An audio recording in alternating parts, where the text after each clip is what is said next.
እኛ ስታዩ ደማችሁ የሚፈላ ሰዎች አትዩን፣ በቃ አትዩን። ሁለተኛ ከኛ ተለይታችሁ ጠልታችሁን የምትሄዱ ሰዎች መንገዳችሁን ጨርቅ አድርጌዋለሁ፣ ንካው። ሶስተኛ እኛ እዚህ ምድር ላይ እንድንኖር የማትፈልጉ ሰዎች መቃብር መግባት ትችላላችሁ። እኔ ገና እኖራለሁ። መቃብር መግባት። እኛ ስታዩ ደማችሁ የሚፈላ ሰዎች አትዩን፣ በቃ አትዩን። ሁለተኛ ከኛ ተለይታችሁ ጠልታችሁን የምትሄዱ ሰዎች መንገዳችሁን ጨርቅ አድርጌዋለሁ፣ ንካው።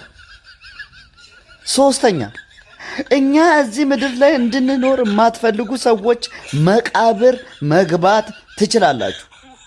እኔ ገና እኖራለሁ። መቃብር መግባት ትችላለህ።